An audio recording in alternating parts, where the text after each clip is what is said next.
Hi, this is Venus and TJ with our new series, No Motion Museums, where we're going to tour free museums and rank them for high schoolers.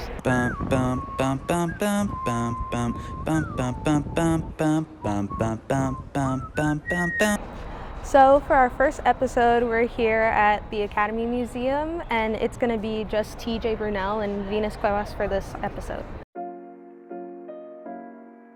We will be scoring museums based on 9 categories in order to give it an overall rating.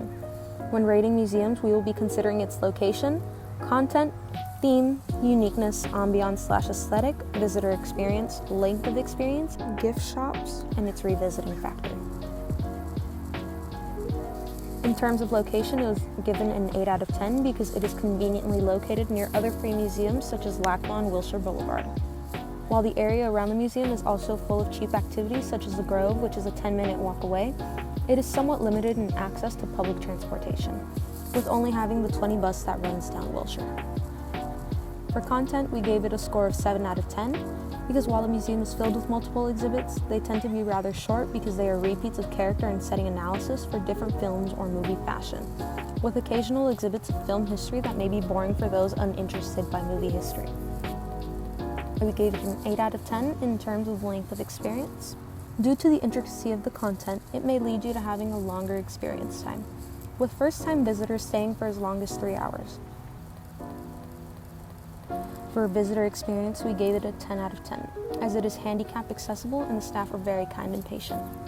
For theme, we gave the Academy a 10 out of 10 because it is a one-of-a-kind museum, focusing on films and the history of the art of filmmaking, as well as having original exhibits with costumes from the movies themselves. This also carried over into its rating for uniqueness, earning another 10 out of 10.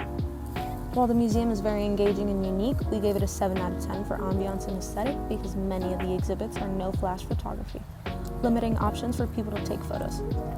Despite this, we gave it a higher score because of access to a lookout from the sphere of the museum, which many museum patrons go to take photos at. For revisiting factor, we gave it an 8 out of 10 because the museum frequently changes out exhibits, giving you a new experience every time you visit.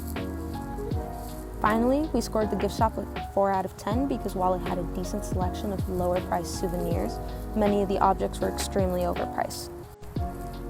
Overall, the Academy Museum is a wonderful place for broke students to visit with a great selection of free exhibits and activities. Both TJ and I highly recommend coming if you enjoy films and the history behind them. Stay tuned for episode 2 of No Motion Museum Reviews, where we will be visiting and rating LACMA.